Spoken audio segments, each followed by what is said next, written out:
Todd Miller tapping in. First and foremost, I want to give a shout out to the Eagle family.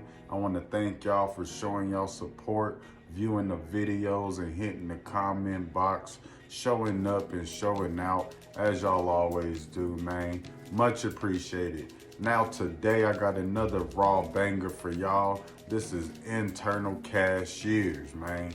Now, as like I told y'all in the last video, we in fall season. So therefore, when we're not looking for boosters, when we're not looking for our everyday shoplifters, you looking at the reports and you've been thinking to yourself, man, I've been on my shit, I've been catching shoplifters day in and day out. I done caught a few boosters here and there. You looking at the reports and you like, man, we still losing money somehow, some way, but it ain't making sense because I've been all over this motherfucker. You know what I mean? So when that happens, you gotta think. You gotta think like a shoplifter. And most of the time, your issue is internally. Not everybody is loyal to these corporations. Not everybody has moral values. You gotta watch everybody. And associates included.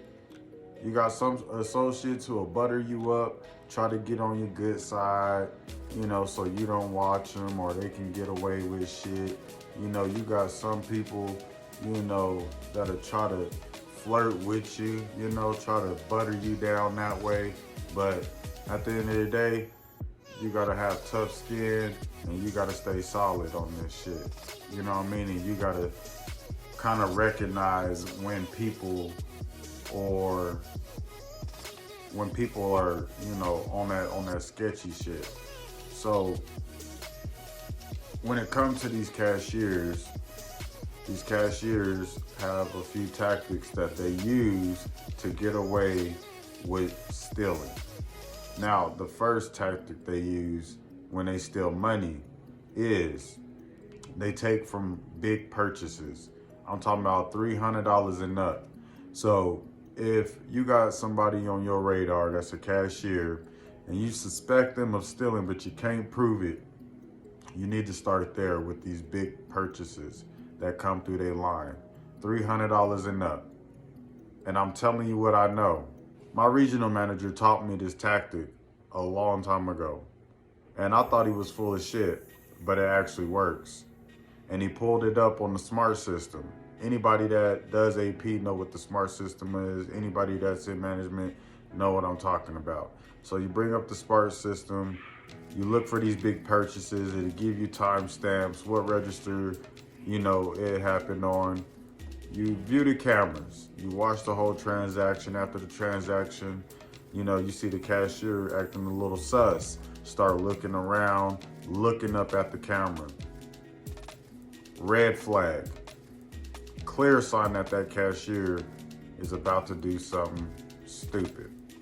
So the cashier, she'll put most of the money in the register and then she'll touch some of that money, ball it up in her hand. Some of them like to kind of toss it up under the register and they'll pick it up later. Some of them will, ball it up and roll it up their sleeve, try to slide it in their pocket or their vest. They try to get away with it, in different ways. But that's where you want to start when it comes to the money.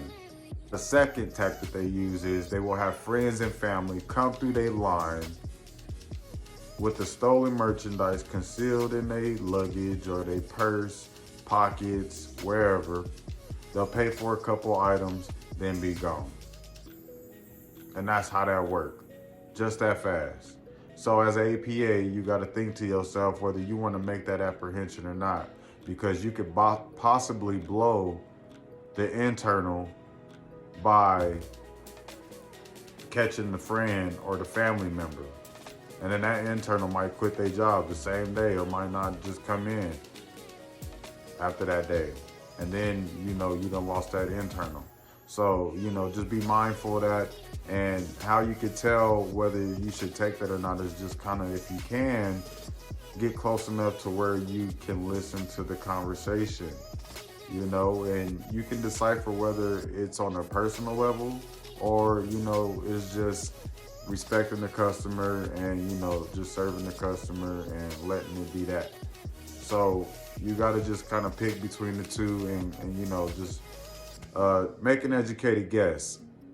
So these are a couple tactics that these cashiers will use to get away with stealing. Now, the third thing they use is sometimes they'll have people from the outside come in and load up these gift cards with like large amounts, $500, $700 here and there, throughout the week or throughout the day. So, you got to pay attention to this type of stuff. Pay attention to, the mannerisms of the associates. That's how you'll be able to spot out these internals. If they got the type of mentality of, I don't give a fuck about this job, I don't care about people stealing, it's not in my job description. These are people that you might want to start watching, because these are the people that are obviously gonna let people slide when they see them stealing, or if they know somebody like a coworker who's stealing, they're not gonna say nothing. So 9 times out of 10, they're gonna gain the confidence to do it themselves. And that's just the way it is. So when it comes to these cashiers, these are mannerisms that they will show. These are tactics that they will use to steal. Now, before I get up out of here, there's one more thing that I want to put y'all on game about. Customer service. Whenever these cashiers are doing a return, they need to, one, make sure that the product is a brand that the company sells. So if somebody comes to Target, somebody goes to Target, they go to guest service, and they return something that is a Russell brand, as a Target employee, you need to understand that Target does not sell Russell brand. Walmart does. You know what I mean? Just a prime example of how that works. So as a Walmart cashier, you need to understand your brands. You know what I mean? If somebody come in with something electronics like a TV, and I'm gonna use the TV because we used to have this problem a lot, and it used to piss me off. People would bring TVs, and one, it would be an old ass TV that don't even match the TV on the box, or it'd be a fucking box of rocks. So you'll have a dingy ass cashier accept the return without looking inside of the box first. Oh, the box is heavy, so well, it feels like there's a TV in there, so they'll put it in the back, make the return. The refund might be, $700 and more, $1,000 and more, depending on the TV and the brand. You feel what I'm saying? So these are things that you got to watch. And when you see this stuff, you got to decipher whether it's a training error or whether this is an internal issue. You know what I mean? So one thing I like to do is I like to go and cross-train the whole front end. I want to make it sure that they know the rules, so that way when I do catch their ass, they can't say that they didn't know. You feel what I'm saying? So as an APA, you need to run that whole front end, and you need to tell them they need to be checking Bob and leasing all day, every day. Cashiers need to be doing that, Bob and Lisa. And so that way they don't use these pretext reasons like, oh, I didn't know. Make sure they know.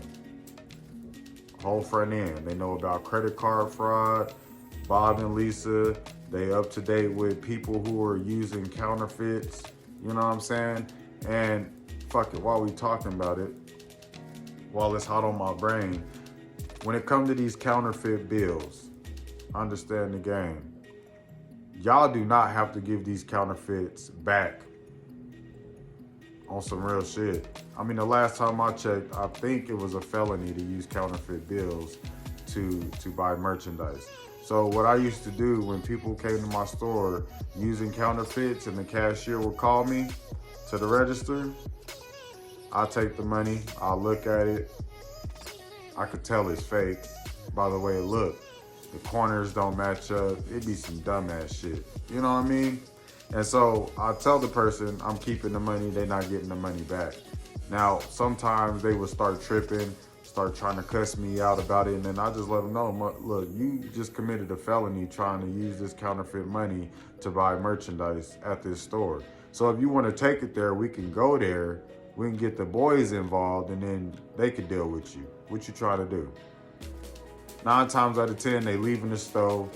I keep the money. It's in the office. You know what I'm saying? And with that counterfeit money, I don't throw it away.